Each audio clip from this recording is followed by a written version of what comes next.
no idea if people can hear us yet, but I think they can. So I'm going to guess they can. I hope they can. I hope they can. Ty will tell us that they can't. Ty is behind the scenes managing this. Yay! I got a message saying they can. I'm Jen. I am your nervous interviewer instead of your nervous DM today. And I'm here with Greg Leatheman, and we're going to talk about his fabulous game, Glitter Hearts, that I've had the opportunity to play. And we played it, and we liked it so much that now we're forcing our one-shot DM to keep doing it for us. I love when people tell me that. I've had so many people like, "Oh, we were just going to do a one shot, and now we're doing a campaign." I'm like, not a one shot no more. It's not whether he likes it or not. But I think he likes it. But anyway, just a couple of really quick announcements. Thank you for joining us here on Friends Who Roll Dice for our ongoing month-long fundraiser for the Trevor Project and Black Lives Matter. And this is like really close to my heart and really special to me that we're doing both of these together. Which I wish we should have done all along. And actually just shout out to the LGBTQIA community. We should be doing this all along. I am in my other life. I'm a psychologist that works with LGBTQIA youth and young adults, most of whom are people of color. And the intersectional stressors that they're experiencing right now are immense. Trevor Project is really aware and cognizant of intersectionality and how that affects mental health and crisis intervention services. So that's wonderful. So they're doing the service side of that work. But Black Lives Matter is doing the public policy change side of that work so that that work is less needed. And I would like Black Lives Matter to put me out of a job. I would love that. I want them to be so successful that our youth are just thriving. So that's why we're doing a fundraiser for both. You can contribute to either, or we will be doing a dice giveaway, and someone in chat's going to let you know if it's two of them or one of them. But we've got rainbow dice, and those are supplied by DM Emporium, and it's going to be great. They're really cute. I want some, and they made it so that we can't be part of the drawing if we're a cast member. Boo. I know, boo, right? Boo. Boo. Who was responsible for that decision? Why are these? What are ethics? Boo. Yeah. And I think our other sponsor is So Nerdware, and they have I still haven't bought my Pride shirt from them because there are so many options that I want. They're amazing. So I haven't bought them yet, but that's because they're really good. And then there's also a dice company. Ty, help. Hearthstone, I think, that is donating I've heard dice. Of them. Yes. Oh, I got a yes. Okay. I told you I was the nervous interviewer. And they donated 12 sets of dice of all different kinds of it. They have a dice set for each flag that we have in the LGBTQIA community, and they donated one of each. So we're going to be doing this fundraiser all month long. Our Tuesday night stream and our Thursday night stream all month is going to be this fundraiser. And also on the 27th, we're going to have a 16-hour, it was going to be 12-hour, now it's 16-hour fundraiser. And for the same thing for Black Lives Matter and the Trevor Project. And also every Friday night, we're featuring a different game.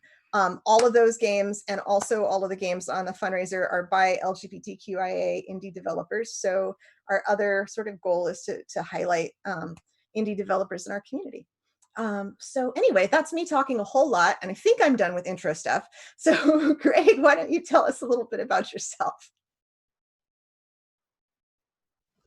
Are you frozen? We lost Greg. I could keep talking about me. We lost Greg, everybody. So we're going to pause and hopefully we're going to get Greg back. He was staring and I thought I said something and he was just giving me this blank stare like I'd done something terrible. Hello. Hey. You were staring at me. I didn't realize. I know. I was like, what did I say wrong? I think things may have frozen. Yeah. He's very intense. Oh my goodness.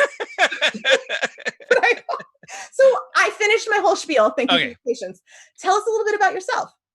Oh gosh, I don't know. What do you want to know? How about we'll start with why develop TTRPGs and why Magical Girls in particular? Okay, so why TTG RPGs? TTG, TTT, RPGs. RPGs have been part of my life for a very, very long time. I'm that sort of classic. My cousin taught me when I was 9 years old. We played Gamma World, and then I was sort of hooked. And so that was 1979. And since I've always played RPGs since then, but I've never been able to not fiddle with RPGs because they never do what I want them to do, or they never quite meet what I need them to meet. Um, so I've always just sort of hacked things together or made things or decided, oh, I want to be able to run this game, so I'm just going to change a couple of things here. So then, golly, 2.5 years now, I think ago, a group of friends of mine were like, oh, we really want to play a Magical Girls RPG. And I'm like, oh, I know a bunch about that. Sure, I can run something because I'm always the GM. Uh, and then I started looking for games, and I'm like, I don't like any of these. None of these do what the shows do, and none of them meet like anything that I feel is the heart of that genre, which is the teamwork aspect.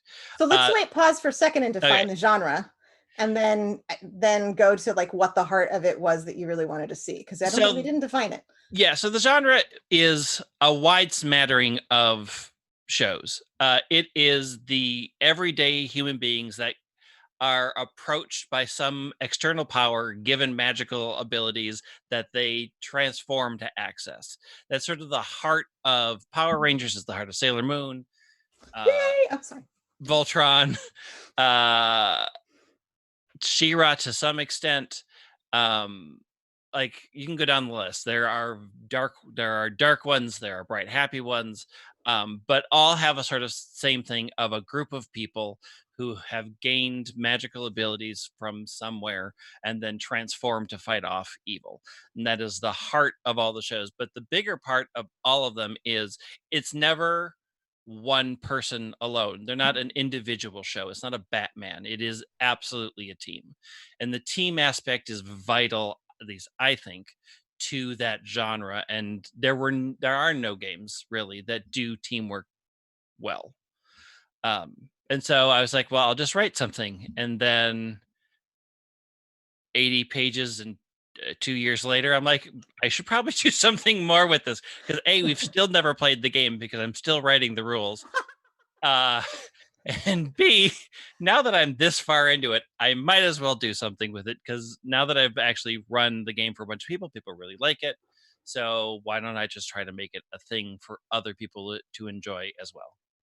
So it really was like came out of your own love and your own passion, and almost by accident you ended up Yeah. releasing it for other people. Yeah, Yeah, because I was like, when I said, I'm like, oh, just said this to my friends. I'll just write something real quick. I just throw together some rules real quick. real quick. I'll use Powered by the Apocalypse. It's super easy. I just have to make a few things. Did your friends like all immediately be like, nah, it's not gonna be real Nah. quick? Well, they're like, They know okay, it. that sounds good. No, And okay, then they like believe you. it's like a year and a half later, they're like, so how's that going? I'm like, well, I finally have a play test ready. So how about you play test my game? They now have learned about your perfectionism, which apparently they were woefully Yeah. uninformed about before this project. Look. So now we all know, though. This is Everybody knows. yeah, Be afraid. Don't yes. ask me to make things because I might go off the deep end and make a book. But it might turn out really It awesome. might turn out really Yeah, good. yeah. So, like, just so everybody watching knows, like, kind of where I'm coming from with this in terms of my knowledge and experience, which about a couple of weeks ago was, eh. um, I was a little bit too old when Sailor Moon came out in the United States, so I never really watched it. And then I started watching it, researching for this interview, and was like, I love this so much. So, and That I, first season though is real rough. well, I skipped around, Yeah. but I started and I'm like, oh boy, I forgot. well, I started with the episode with the backstory on Uranus and Neptune. Oh, So like okay. I was like picking my cherries. Yeah, that's wise. I Yes. I should really consume more media that way. I always start at the beginning and then I'm like, I regret my life choices. Yes. Yes. And Ty just messaged us and made a very good point, which is don't forget Steven Yes. Universe. Absolutely. I Yeah. do have Steven Universe rules for this game. FYI. Good to know. Yeah, you can find them on the website. So I feel, and I never watched Power Rangers, much to my Mm. wife's like disdain. She loves that show. We have like a picture of her when she was 7 in like a red Power Rangers uniform. So I never watched any of it. So like now I just started watching it, and we also just played Glitter Hearts like this last weekend. And like I was telling you before we came on, like it went from a one shot to a not one shot. Gotcha. Let's keep going. An indefinite shot. Yeah. Voltron was my first sort of big cartoon of that genre. I loved Voltron as a kid. Lions, I hated the cars. I was only a Lions kid. I could never get behind the cards. And then I was also a little bit older when those other ones like Cardcaptor Sakura came out in the 90s. Sailor Moon hit over here around the 90s. I was in college. But there was still a lot of people who are like, oh, these are just fun to have on and watch. And we kind of like this genre. So um, I was intermittently watching all of the other genres. Like Power Rangers was, really not geared towards me that much at No, that time. Because I that was was in in high the school 90s. too, and I was like, no. Yeah. No. But when Power Rangers came on, my first instinct was, wow, they made a live action Voltron? And I was interested, but then I sort of realized that much of the humor wasn't geared towards me. I enjoyed it. The weird, cheap, we're going to use American actors, but we're going to switch to the Japanese footage for all the fight scenes to save money and come back really kind of turned me off at at the start. But definitely was not known for its production value. no, but I couldn't deny like the impact that it had. And there were so many people I knew that really loved that genre and were like, they love that genre as much as I loved Voltron, and they're so similar.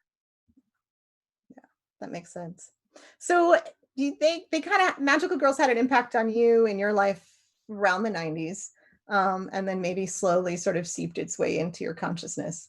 And I think there's such an intersection. This was the thing that I discovered with Sailor Moon, that I had no idea how queer Sailor Moon actually was. And if you're out there and you don't know it, And you don't know, look it up. Oh my gosh. Like, yes. I had no idea. And sort of like the whole intersection between that genre and LGBTQIA identity and experiences. Can you speak a little bit to that? Hold on. Somebody's recognized me from Mythical in the chat. Yes, I did do Mythical, the Pokemon podcast. Yes, I just saw that. I'm like, yeah, you know that show? Yeah, that was me. I did do that because Pokemon is a huge thing in my life. All right, so as it is in many. Yeah, so when Sailor Moon came over here, when I was first introduced to it, of course, like all they did, America, they censor so many dumb, weird things. And so when it was over here, it was always sort of the weird, these two characters who they're cousins. Uranus and Neptune. Yeah. But I always have to like, no, I don't, that's not how I interact with my cousins. Right. It's a very interesting way of being cousins. Why is this a thing? And it wasn't until a lot later that particular relationship was made clear. Like a lot of people came forward and finally said, look, this is what really happened. You never got it over here. And there was a lot of, for those who don't know, they're girlfriends. They're girlfriends. Like, and they were just, they subbed and dubbed it into them being cousins with like these long lingering romantic looks and walks was along the beach and super, super, super, super awkward. But the one thing that I think a lot of people don't realize is gay content is the idea of your friends being your family. And I think that's what what attracted me to Voltron, and that's what eventually attracted me to all the other things, and why really wanted to make the team part a big part of the game, is it's such a part of like the whole gay experience that you tend to have.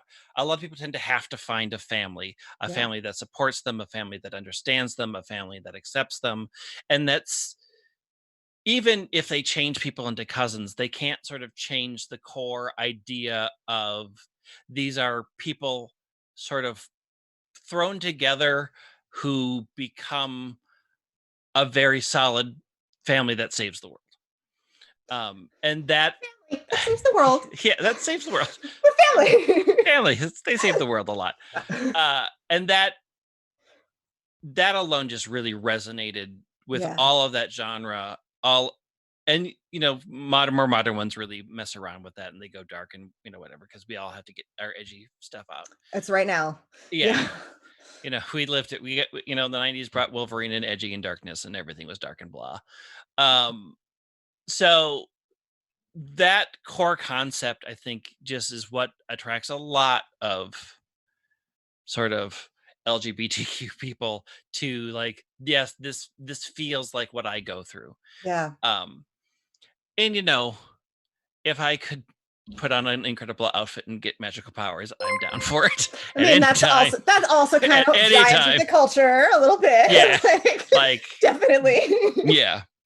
And what's fun is once we sort of worked through a lot of like we sort of got through like the edgy teen period of magical girl stuff, we are getting back to the more lighthearted fun, but still can teach things. Like Steven Universe is definitely pulled out of that mold. Like Steven Universe is just very much a birth reimagining of this idea. Oh, we have Raiders. Oh my Yay, goodness. welcome Board Raiders. Game House. Thank you. Hello. Hello. Hello. We are talking about Glitter Hearts with Greg Leatherman, who is the creator of Glitter Yes. Hearts. And it's a magical girls themed, super queer game that we love. Mm-hmm. And we're also raising money for Trevor Project and Black Lives Matter. So there are links somewhere. I don't know what direction, but there are links. Follow them, donate money. Yay! And there will be dice giveaways soon. Yay. Okay, sorry, please continue. We're talking about how teamwork is sort of one of the core things that the cool dresses. Yeah. Teamwork, cool dresses, Yeah. awesome vehicles, superpowers. Yeah, like in particular Sailor Moon and a lot of the magical girl things, it's like, hey, you have the super secret magic inside you. And like I always felt like that too. I have a super secret magic inside me. I really like boys. Nobody else does. I'm special. Why are you hating me? This is maybe not what I thought it was going to turn out to be. Okay, maybe this is me being just a little, I mean, I'm whatever. I'm going to say it anyway. Like I have had the experience in my life of feeling like I am bringing some kind of a gift. I'm a gift, everybody, to the world in the sense of having that expansive idea of love and family and togetherness. And like, I'd really rather not have to be that kind of gift. That's not choose that. But there is a little bit of like, yes, I'm standing up to evil. Yeah. There too. Yeah. Yep. Absolutely. Yeah. And I think in that era, especially like in the 90s, like I remember watching Ellen coming out on TV, like with bated breath, and then the parental advisory stuff afterwards. We were so, yeah. Yeah, bringing back some pain. Bringing back some pain. Rough time. Yeah. We were so used to finding subtext. And on some level, like finding, and it was painful just to have to find subtext. But finding subtext also meant that we got that larger environmental meaning of what it meant to be queer. Yeah. That is just laced through these stories. Yeah. Yeah. And whether they meant it or not, it is there. And like, I strongly believe you can make a piece of art and it can definitely speak more than you thought you were saying. Wicked. Yeah. Frozen. Sorry. Yeah. There's so many things that are like, you didn't intend this, but really by representing this friendship, you hit so many feels for so many people. And it was so important. Yeah. Tell me a little bit more about Found Family and maybe kind of the role that that's played for you. Um, so I'm what I always say, I just turned 50. I grew up, I really came out during the AIDS crisis, during a lot of really dark times. I sort of consider those of us who grew up in the 80s were sort of the last of what I call the isolationists. Mm. We lived in a world where there were no examples. The only examples we had were people who were dying. The few examples we had on TV were really, really bad. They were sad sacks or they were killed to give people purpose. Still Our happens, Still happens, but not as much. but not Yeah. as much. Yeah. And people will now call them out on it instead Yeah. of going, "Oh yeah, that's so sad." When I came out, the first thing my parents were like, "Oh my God, we don't want you to die." And I'm like, Me I don't neither. either. Yeah. It's not my plan. Um, so when you had nobody to go to, you grew up thinking, I am the only person like this. I am going to forever be alone. When you find people who are like you and accept you without having to ask you a million questions, who are like, yep, that's great. That's a level of support that you just didn't often get from your family. You didn't get it in school. Your family didn't understand the things that they had been told were awful.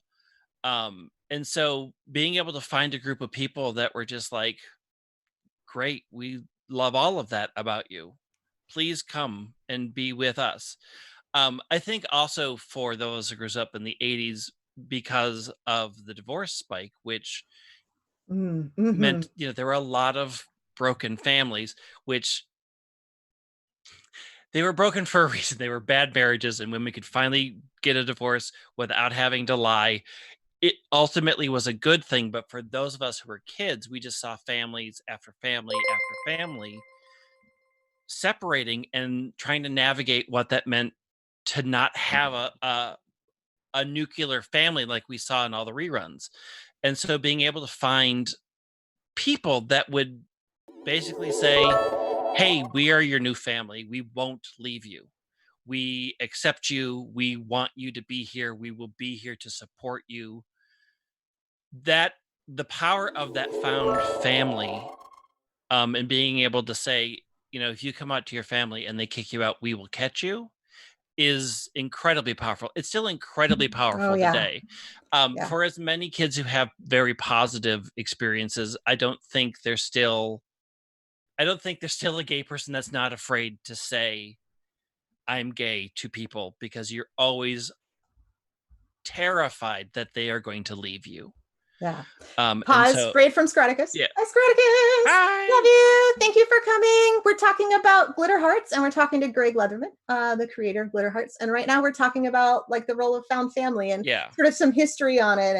And yeah, I was gonna say, like, I think that definitely still resonates. I know anytime I come out to someone, there's a little piece of the back of my mind that's like, and I Mm, can't not come out to someone right. without talking about, like, I'd have to mess with my wife's pronouns to do that. Yeah. So It's like I always try to tell people, like, to understand what it's to be gay is when I get a new boss at work, I have to sit down and plan when I'm going to come out to them and have the conversation, Mhm. which is so stupid, but it is such a reality that we're like, okay, so I have a new team.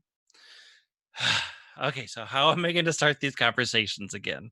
And so to be able to go to your friends, and be like, "Ugh," and then go, yeah, ugh, yes, yes, we know what the ugh is really Yes. super powerful. Yeah. And I'm seeing that. I still see that with youth. And I mean, you talked about how all of us have that experience. I think with trans youth, I see even more.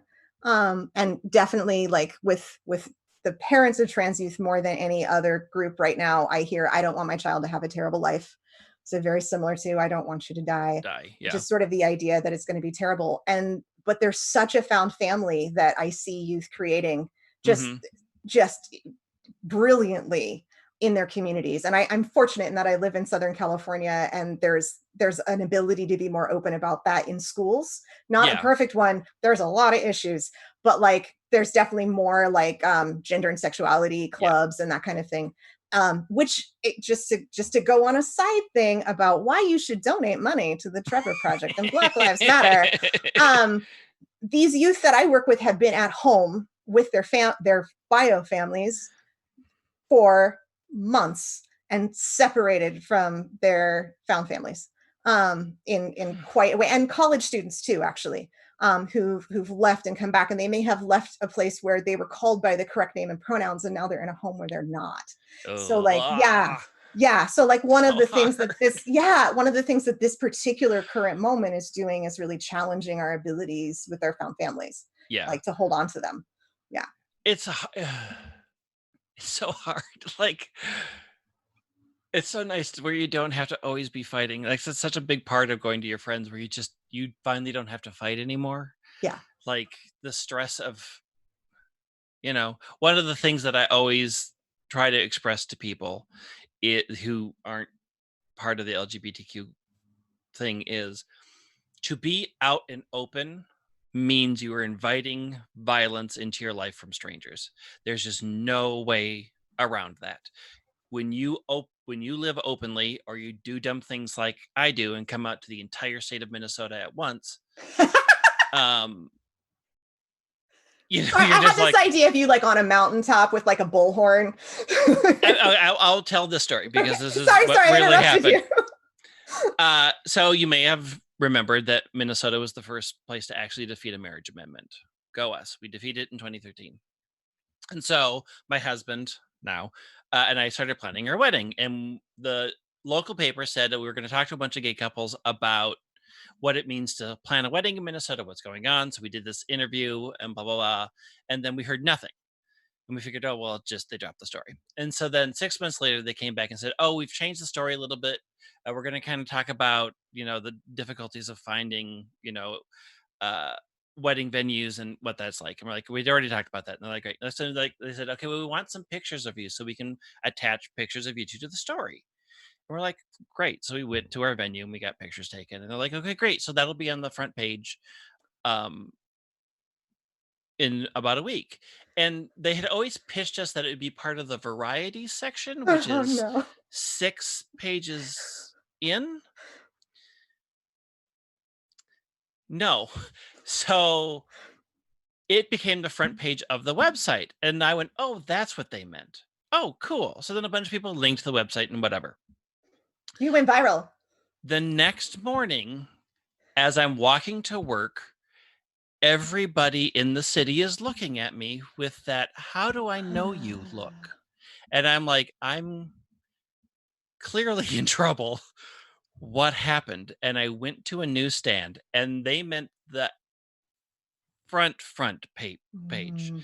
the absolute front page, me, my husband, our names, same-sex marriage comes to Minnesota, to the statewide newspaper. And my mom calls and goes, why are you on the front page of the paper? I didn't know. I had no idea this was going to happen. But I just want to pause at the point that you made where you were walking through and people were looking at you, and your first thought is, I'm in I'm in trouble. danger. Yeah, yeah, that sense of being in danger wherever you go. And like, if I hold my wife's hand in public, which I do, I'm like a PDA I person. hate it. I hate it. I I'm a can't hold PDA. hands. I I hate can't. it. I hate Yeah, it. no. See, it's like the same generation, but like 10 years apart Yeah. makes so much difference. But still, like I'm aware in the back of my mind whenever I Mhm. do that, of that sense of danger. For Yeah. sure. And Uh, here we are, two white people talking about that. yeah. And Oh, like for people of color, like there's that yeah. intersectional danger as well. So Yeah. like that little It's piece in the back of your mind of being unsafe and like the fantasy of having the magical power.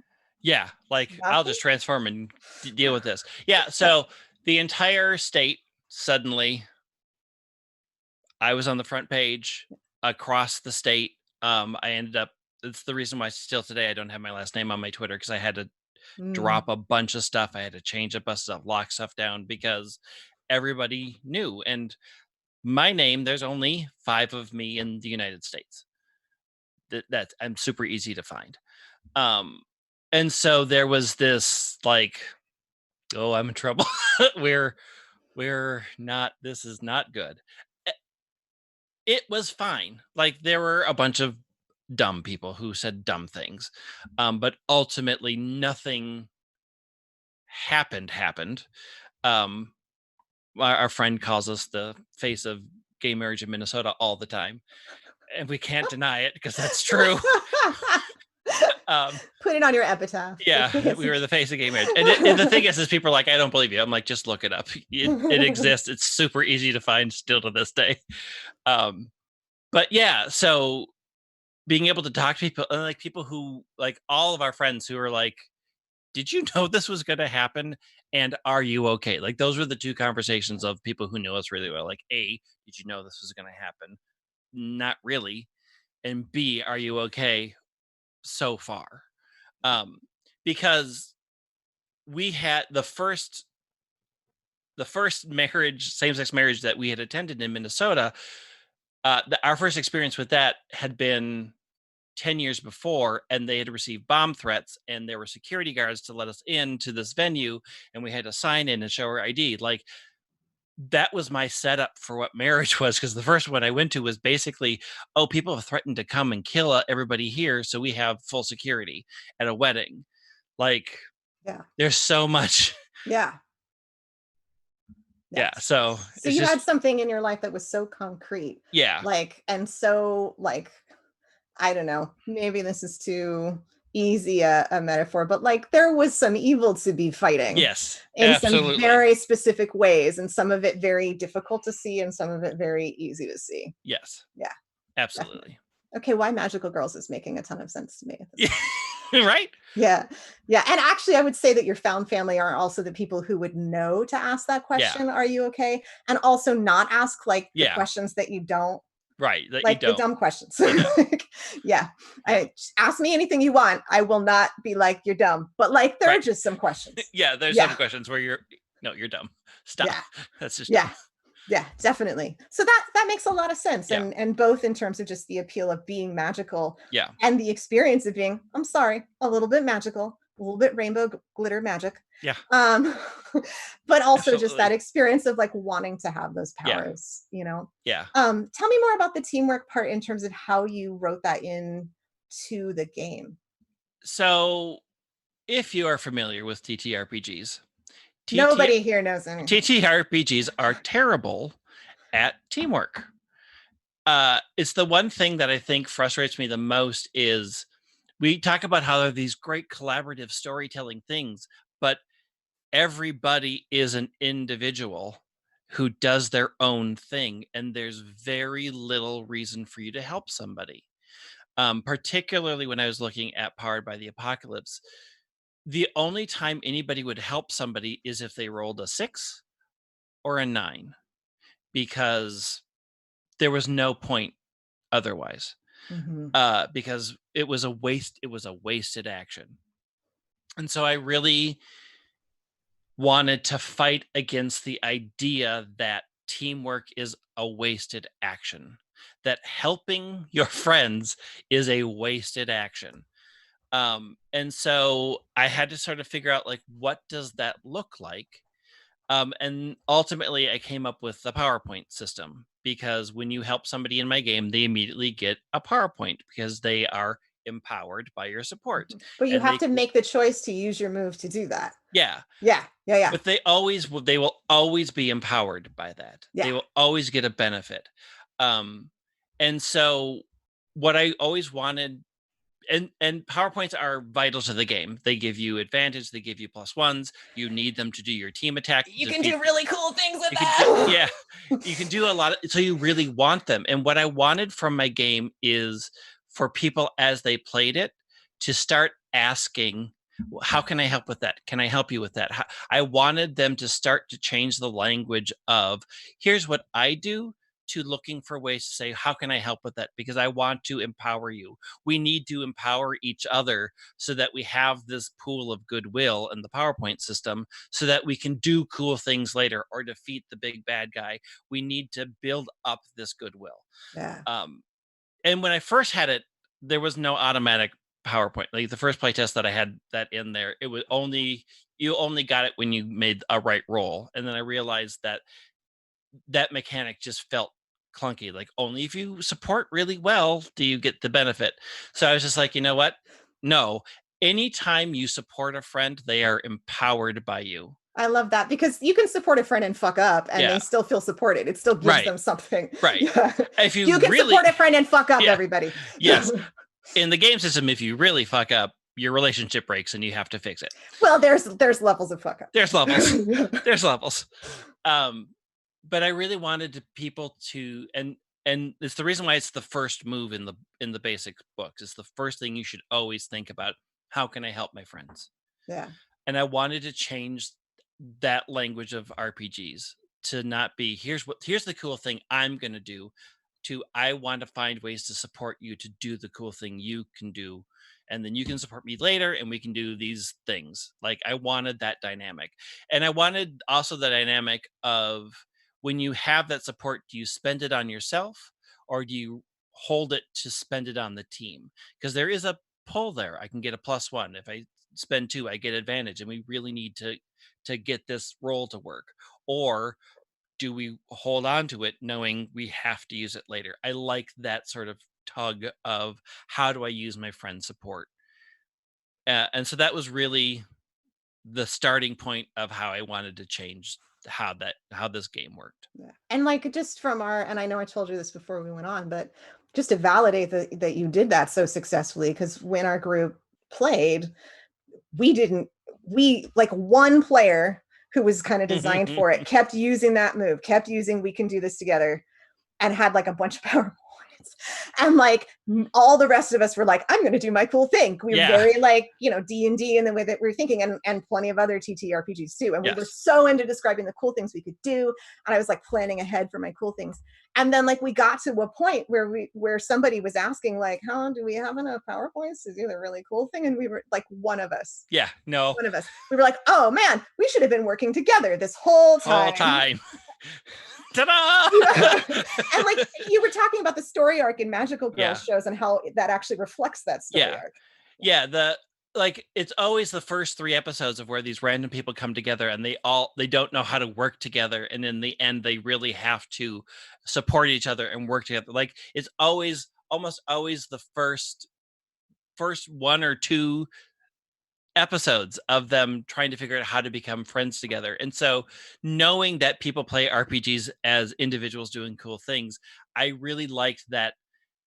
In almost every one that I've run, there comes the point where they're like, oh, we have not been working as a team. We can't do this. We have to change how we are interacting with each other to get past this. Yeah. Well, and it's so like teamwork, not just as a moral imperative, but as a practical strategy for surviving in the world. Right. Yeah. Yeah. Definitely. And, people always say, well, you can just do that in role play. It's like, you can, but it is a standard of all RPGs that things that have mechanics have more weight. If there's a mechanic for it, they see that as a viable action. Yeah. I mean, mechanics imply a certain worldview and imply, definitely. Yeah. And then the second most important thing was the move that I wrote after that, which was touching people's hearts. Because it is also a huge part of the genre, but also a huge part of how I want to interact with the world. That instead of fighting somebody, how about you try to reach out and touch them and make a connection and change what their actions are. Resoneem 200-bit share. Thank you. Yay, thank you. You touched my heart. Yay. Yeah. So like the first 2 work as a team. 2, don't necessarily fight. It's one of the things that people are like, I took a negative in physical, so I don't do any damage. Yeah. Because you're not meant to fight. And the clash action seriously says, when everything else has failed, you probably have to fight. The reason why it's listed that way is because you should be doing the other things first. Yes. You should be trying to not fight. And that is a big part of the genre as well, where they try to not necessarily straight go into fighting. They don't want to escalate the situation. They want to try to de-escalate what's happening if they can. I Um, really notice that they treat their opponents like people yes. on a level that you don't see. At least Sailor Moon does. Yeah. The others that you don't see in a lot of other like superhero kind of Right. genres. And because it's a very different genre. It is very much about that human. It's a very human connection genre. Um, so I really wanted to also have that be a major part of the game. And I do like fight scenes. Of course, there's going to be fighting. Like you're going to get the minions that are made out of clay that you're why they are there to be mowed down to get to the important person. Um, and I think also going up against the villain and not fighting and trying to like get them to change their way is often a very interesting scene. Um, and I really wanted to have people have a game that they could explore that where it's not we're facing the final boss, let's wear it down and get our treasure. From a storyteller perspective, too, that means that you're going to be rewarded for having an interesting villain with like some Hmm. interesting motivations who could Yeah. potentially be engaging in that conversation and Yes. not just be like, "Wah, ha, ha, ha, Yeah. no, we're destroying the city." Yeah, that makes a lot of sense. Well, and I also just like in general, sort of the role of emotions and emotionality. Like, you emotions can power your special abilities. Yes. Like that the emotional element of things is very much like on an even footing Hmm. with the physical. And I mean, Yes. at least in like D&D, like first of all, I find like if you want to not fight, you're gonna not do a lot for like a lot of your For a skills lot of are not turns, you're gonna not going to do do. much. Yeah, and a lot of just the special cool stuff that you get isn't going to be useful. Right. And to have like so much of the mechanics sort of focused around that sort of inner life and emotional life. Yeah. And I was thinking about how so much of what we're talking about here is coded feminine by our culture, at least. Yes. Dumbly. Let's talk Dumb. about Oh, that. dumb. It makes me so mad. Oh, why? It's such a problem that men don't have friends because they see it as feminine. It's such a major problem that nobody is willing to tackle. And having friends and being emotional is weaponized against gay men a lot. Yes, So it's definitely. so like I can't imagine not telling my friends that I love them because they need to know that I appreciate them. Male, female, I need them to know that thank you for being in my life. I love you a lot. I love that you're here. And the fact that a lot of men are completely cut off from that because it's feminine, which is so it's just so dumb, like on every level. But it's there and it needs to not be there anymore. And that's I love that you left the genre like magical girls. You talk about that, but it's magical girls of all genders. Yes. Yeah, Yeah. it's magical. It's magical heroes. I made the one I Yeah. made that I was like, Yeah. at first it was magical girls, and I'm like, well, no, because what if I don't want to be a girl? Mhm. I want to be whatever. I can be anything that I want. Um, so I try to get away from that language and just make it like you can be whatever you want, whoever you want. You can be this in your everyday identity, and you can be something completely different when you transform. They do not have to be tied. Um, and that was like also in it just for people who wanted to explore what that was.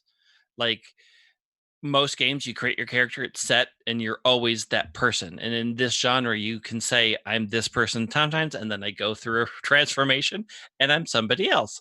And I can say who that person is. And it's great. I really quick, Hmm. $20 donation, and whoever you are, you put in the name Found Family, and that's friggin' awesome. So Yay. $20, our Thank you. various Thank found you. families donated. Thank Yay. you. Yay. I think there's so much in there too, just in terms of, as a non-binary person and a pansexual person, that a potential of fluidity that I don't have to be one thing or the other. Yeah. There's also just that transition experience for Hmm. transgender folks, but also that self-determination experience that just everybody within the Yeah. LGBTQIA, like there's different ways that we could all approach the transformation Yep. idea from our individual perspectives, but just in general, having to experience a transformation and a self-determination Yep. is just so much a part of that Yep. experience in the world too. Yep. And it's like why it was really important that all the fields on the character sheet have pronouns, because you may use one set of pronouns here and you may use a different set of pronouns here, and we want to make sure that everybody is on the page, and and that also makes people who have never thought about that when they look at the character sheet Yes. have to think about that. And that was sort of important when I was playing with a bunch of my friends, and I'm like, I want to include this. And they're like, well, just make sure that it's on the character sheet, because then it really does force people to even if they don't use it, they have to look at it and have the thought, why is that there? And that's important to me. I mean, I think on some level as a developer, there's a leadership role that you play and even Yeah. an advocacy role that you play in what you write, and you help other people see how legitimate something is just by acknowledging its presence Yeah. and making it there and making it Yeah. part of the game. And I mean, definitely from my lens, I read the transformation sequence as being so much about being able Right. to experiment with gender and the way that Yeah. I'm seen. We're doing this series of interviews for this month with various LGBTQIA people in our community, and there's so much that people talk about how role playing was one of the ways that they were able Yes. to start doing that Yes. self-determination. It allows you to try something on for a short amount of time in a lower stakes situation. And I really wanted to make that a lot easier in my game. Yeah, and explicit on some level. I Yes, mean, not too much, absolutely. not like you're gonna explore everything Yeah, inside of no, you about gender and no. sexuality, but, like, it's there in a very clear and Yeah. explicit way. Yeah, and it And I and in really wanted to make sure that the art, when I was looking for art, helped support that. yeah, how did you do that? What was it about the art? I definitely see what you're talking about, but let's describe it to the other folks here. So, I mean, here, uh, I approached, I did probably what no art director did, is I went to a bunch of people and said, hey, I like your art, and I want your take on what a magical superhero is. Um, and they said, okay, well, what does it look like? And I said, I don't know. You you do it. And then as I got more in, I'd be like, okay, I could approach people and say, okay, so I have a lot of this representation and I really want more non-binary people. I really want more men. Because it's very easy for people to look at when it's all women and say, oh, that's a girl's game, which is, Mhm. again, I don't, oh, shut up. Shut up. You make, that's not a girl. That doesn't make any sense. But people do that. Like one of the first things when we did a YouTube series, when I was, ready to kick the game off and I was working with a friend, one of the first comments like, "Oh, it's too girly for me." And I'm like, "Dumb. Don't be dumb. Stop being dumb." Did you say that out loud? No, because it was a comment on YouTube after it had Oh, posted. darn, okay. Yeah, Um, no. but it was important, like on the cover, especially, like you see multi people. Like they are not all the same skin tone, they are not all the same gender, they are a wide variety of things, because what I wanted when I was doing the art for the book is that anybody who picked up the book had at least a 15% chance of saying, oh, that's me, or oh, I identify with them. And that was really important when I was talking to artists. And eventually, as I was having to look for more specific things, I would say, I really need this. I really need this. I want you to try this. It was really important when I was making what I call the iconics, the one for each um, archetype, like the witch, the warrior, the tactician, the defender, and the idol, to all Oh, be, the witch, the mermaid. yeah. The witch was the first one that was ever done. It was my friend Logan who also did the logo for me. And I said, I love your art, and really I don't have a lot of money, so I'm going to lean on you as a friend. Because I hadn't kickstarted at that point, I was paying out of pocket. And I said, I would like you to do one of the archetypes. And he said, can I do the witch? I said, absolutely. He's like, does it have to be a woman? I said, absolutely not. He's like, great, I have just the thing. And then he created the witch iconic. And I was like, To those who have, it's a love it. merman.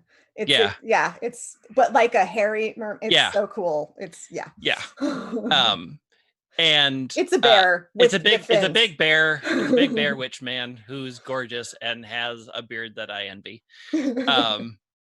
And that sort of also broke me out of like everything in the book has to look the same. I really, at that point when I got his art and I said, I want more versions of this. I want other people to write and create things. So I approached a lot of women and said, make a superhero, not it. You can make it as close to pop culture exists, or you can do whatever you want. Make whatever you want. Make them what you want a magical hero, a superhero to be. Um, and I think I scared a lot of artists because they would send me things and they'd be like, okay, so let's talk about revisions. I'm like, no, I love it. It's great. Finish this. And they're like, but does it fit? I'm like, of course it fits. Everything fits. Everything I want fits in this game. Yes, go for it. Make it happen. And so it was really fun to allow a wide variety of artists to say, just make me something. And this is the absolute rough idea of what I need. I don't care if it's space. I don't care if it's fantasy. I don't care if it's modern, because you can play this game in any time period. I don't care. Make it. Or multiple ones, which Or happens in so multiples. many Yeah. of these shows. Yeah. Go And for it. that's so like your process reflecting your ethic and your product anyway, because that Yeah. you're being collaborative, you're being teamwork oriented. Yeah. And just like the whole idea of TTRPGs in general, though it doesn't always get lived out this way, right, is that we're telling a collective story. There's Right. not an auteur, or if Right. I don't know if I'm saying that right. I'm from LA, I should know, but I don't. It sounded There's right. Sounded good. Sounded cool. Yeah. There's not like a singular person whose vision is the only thing that's Right. getting expressed. Even if you have like a DM who's like, this is the story. Right. There really isn't. Like, that is so the core of what Yeah. TTRPGs are, and so the core of the stories that you're trying to get told, but then also how you approach doing the project. Yeah. Yeah. And then what's interesting to me is like it coheres. Like, Yeah. it's all very different, but it very much feels Yeah. like what a found family might look like. A really wild, magical, Yeah. Yeah. but So a really, found family might really look wild. like. Yeah. And Yeah. that might be like as segmented as our LGBTQIA community can be in so many ways. And Yeah. I absolutely don't want to minimize that. Yeah. I definitely find that that to find people with my similar experiences so much means to reach out to like different people who've had different lives from me, who come from different parts of the country, different cultures, different experiences, different backgrounds, because there's not as many of us. Right. Like there's one gay bar in my whole county. And so we're all there. Yeah. No matter what walk of life we come from. So Yeah. like when I saw it, it was so diverse, but also so coherent. Yeah. Right. Yeah. Yeah. You could see those characters as a family. Yeah, you could. And I think the hardest one was talking to the artist that did all of the individual identities.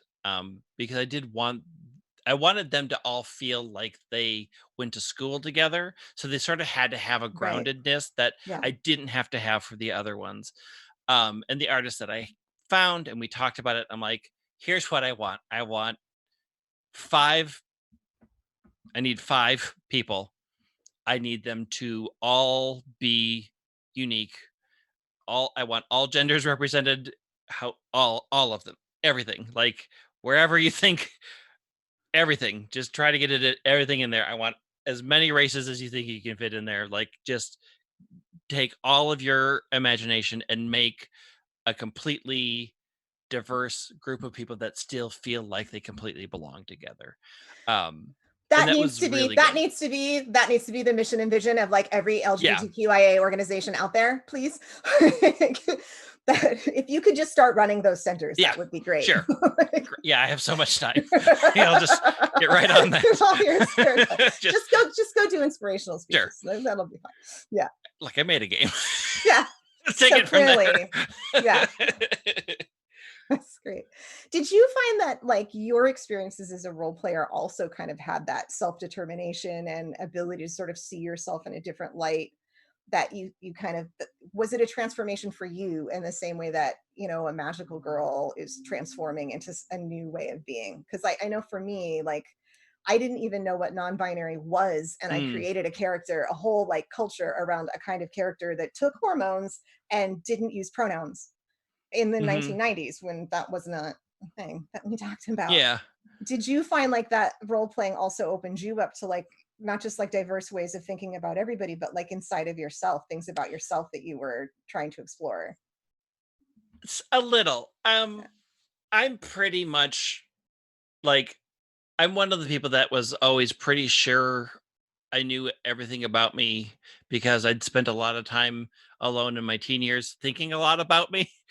So, Unlike other teenagers who never think about yeah. themselves. So what allowed what RPGs really allowed me to do was explore not I didn't necessarily need to feel like I needed to explore inside. I needed to figure out ways that I could affect the world, that Mm, I could figure out how actions and putting it into the world and what it meant to find a voice and then use that and then figure out what I wanted to say. RPGs for me were always less about exploring a lot of different identities because I always felt like I'd always been an actor. I'd always, my first profession was acting. I'd always sort of played around in that theater sphere of taking on different roles and exploring what that was. So it just felt natural that was always a part of RPGs because it was always a part of my life. But what RPGs allowed me to do was find my voice in expressing those ideas and making those actions happen. Instead of using somebody else's words, instead of using somebody else's ideas in theater, I could find what I wanted to say and how I wanted to say it and how I wanted to affect the world. The changes that I wanted to see, the actions that I wanted to take, and not what was mandated and not what was expected. So RPGs in that way were much more about me finding a voice. You're muted. I told you it was gonna happen. Ah, I got told ya. you. I told you. I was gonna say it like that makes so much sense. And the psychologist in me wants to say that those are two sides of the same. Yeah, they are. But I think you're right, and I think that's so important. And it's so important for both like the community that the Trevor Project serves and Black Lives Matter. Like we are in an era of marginalized people. I mean, marginalized people have always been trying to find their voice, but like really trying to amplify that, and especially the voices of the Black community, which kind of brings me around back to that sort of teamwork idea of like you're both finding your voice. I mean, I just love like you have to not take your turn on something, you use your turn to amplify someone else's turn, which We like can do this together. yes, we can do this together. And just like, a conversation between two white people, like right now, like Yeah. taking a step back to amplify someone else's Yep. voice is really where we want to be headed. So, like that. And I actually wrote this down because I friggin' want a t shirt. Teamwork is not a wasted action. Teamwork is not a wasted action, Yeah. please. Yeah. The idea that like through role playing, we're discovering our voice, we're discovering how we want to impact the world, and we're also discovering how to lift other people up. Yes. And like Glitter Hearts does such a good job of giving you that Yeah. experience. That was my complete hope for the game. Good, because we that was absolutely what we experienced and we played it. So it worked for us for sure.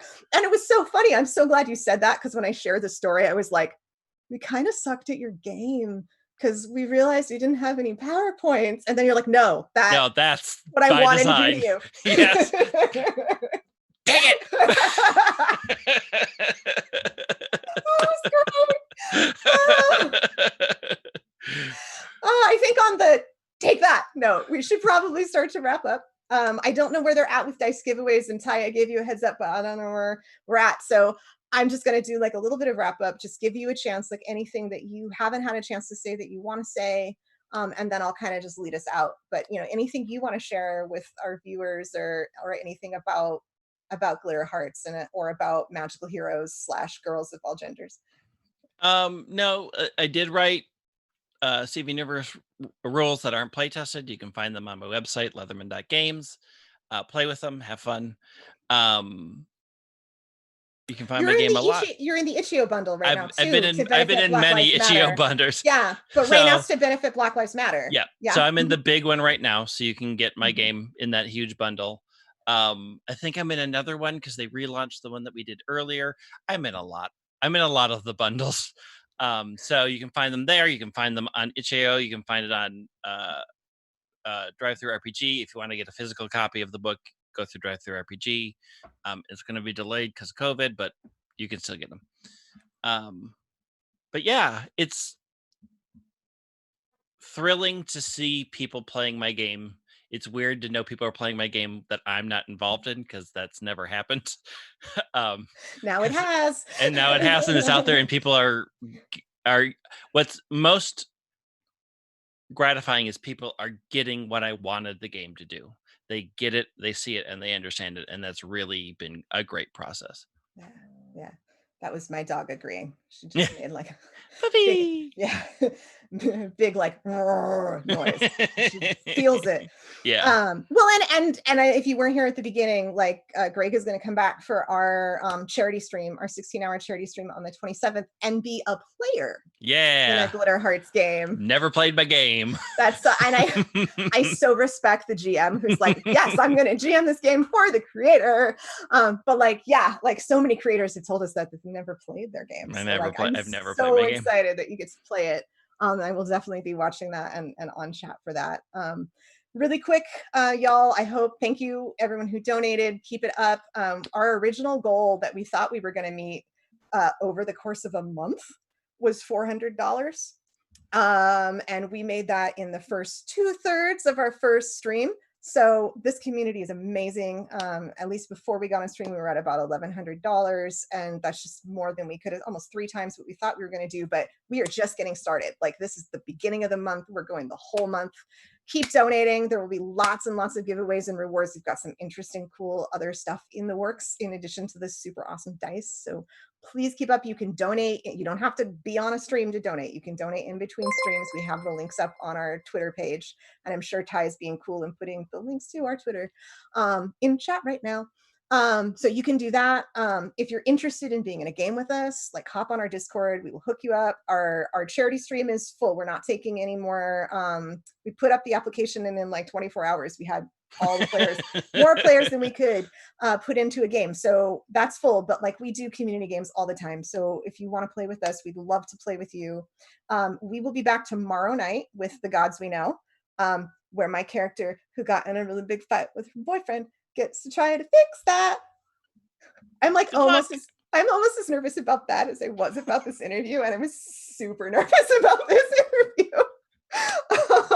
And then we'll be on Thursday with The Mind and the Martyr. So both of those are 6 Pacific, which is the time zone that matters to me. And then Friday we're gonna have Catharsis and Shit, which is an awesome name. And the group has already gotten together to do that game. It's a very improvisational game, and it's a really cool, really good group of role players. So, and it's facilitated by the game designer, and also by our very own Cole, or Feral Goblin Mom.